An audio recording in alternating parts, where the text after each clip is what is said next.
Friends of Formula One, Silverstone is just around the corner, and there are two massive technical bombshells you absolutely need to hear about.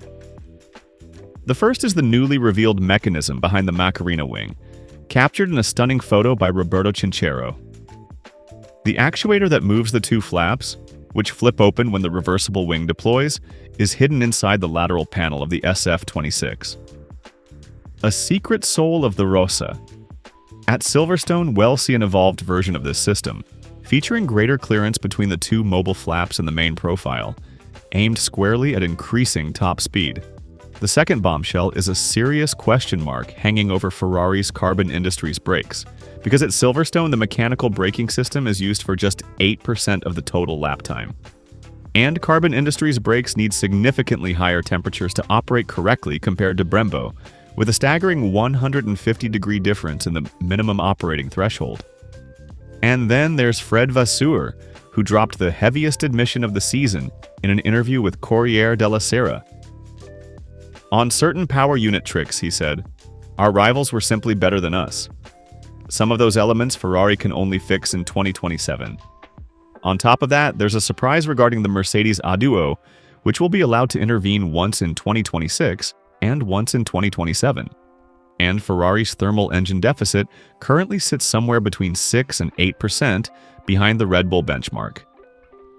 If you don't want to miss a single update on Ferrari and Formula One, hit like on the video and subscribe to the channel to stay in the loop. With that said, let's dive straight into the detailed analysis. Let's start with the real technical bombshell of the weekend. Roberto Chinchero's image reveals an extraordinary detail of the SF26, the actuator that drives the two flaps which flip open when the reversible wing deploys. It's an incredible find, because the mechanism is concealed inside the lateral bodywork panel of the car. A brilliantly chosen location that hides the inner workings of one of the most sensitive components on the entire car from the eyes of the competition. The Macarena wing is already one of the most efficient on the grid, right up there alongside Red Bull's, and it's precisely thanks to this central pillar-free architecture that Ferrari has managed to build such a significant aerodynamic advantage. But now things are about to get even more interesting, because the aerodynamics team led by Diego Tondi is working on a further evolution of this component, and it's pushing the concept to an even more extreme level. In Great Britain, we'll see an evolved version of the reversible wing, and the concept is brilliantly simple. In the open Macarena phase, there should be greater clearance between the two mobile flaps in the main profile, targeting a direct increase in maximum speed. This update is essential to performing well at Silverstone, where top speed is everything, and where the SF26 had already shown clear limitations in Austria, when Hamilton openly complained about the car running out of power at the end of the straights. It's also a crucial step looking ahead to Spa, where reducing drag will be even more critical, especially through the first and third sectors. When you're giving away something on engine power, the only path forward is making the car as aerodynamically efficient as possible, and Ferrari is working exactly in that direction. Now let's look at why Silverstone is far from an ideal circuit for Ferrari. The British track demands low downforce and features a high number of fast to medium speed corners that don't play to the strengths of the SF26, a car that tends to shine more in slow speed sections.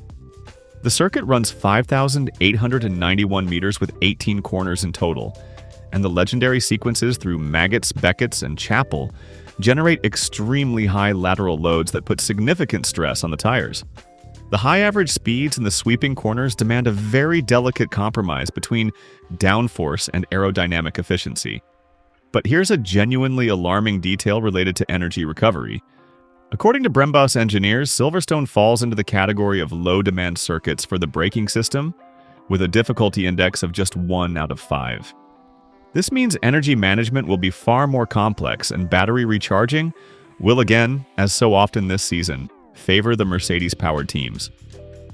And now, the technical concern that has the entire paddock talking. If you look at the Brembo data, you'll see that mechanical braking at Silverstone accounts for just 8% of total lap time.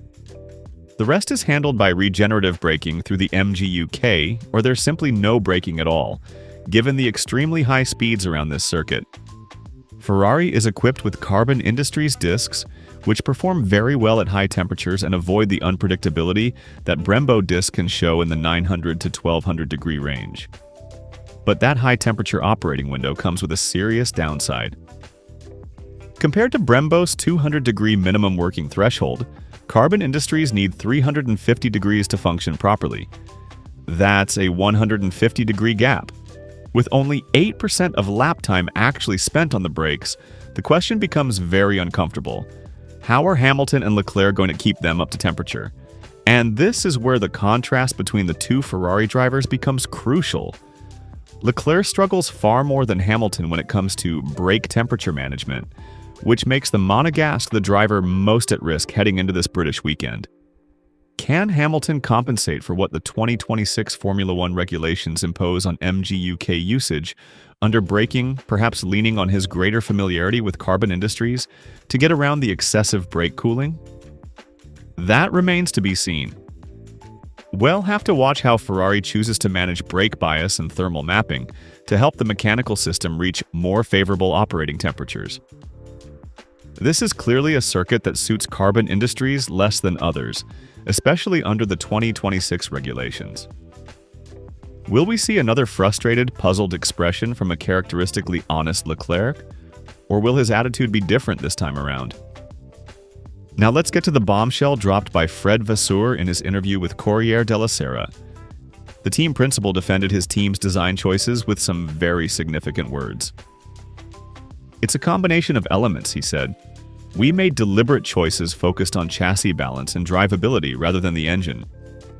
I believe that was the right decision." But then came the striking admission. "There are elements of the power unit we can only change next year because on certain tricks our rivals were better than us." Vasseur was referring to small technical refinements that the competition interpreted more effectively, and he admitted that not even Aduo 2 expected after the summer break with the introduction of a larger turbo will be enough to implement them. The target for those changes is therefore set squarely on 2027. Developing a new power unit requires 6 months of work, and the timelines tied to sourcing new base materials simply cannot be moved forward. They scale to 2027.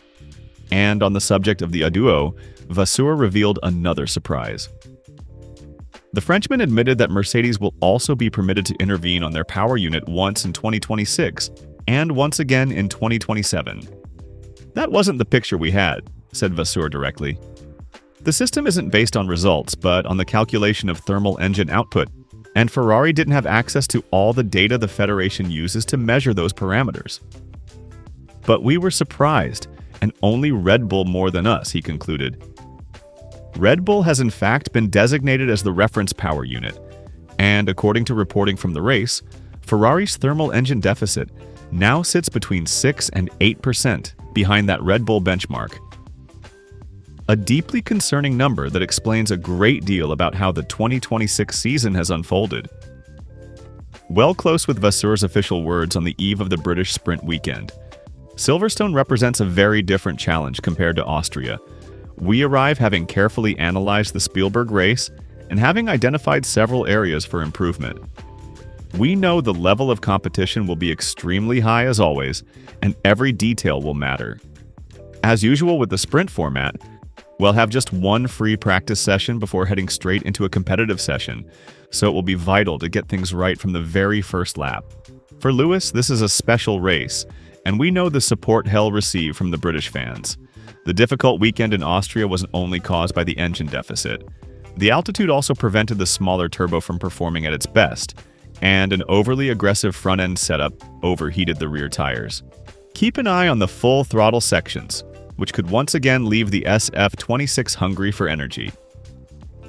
The Silverstone weekend has all the ingredients for something extraordinary, and this fight is far from over.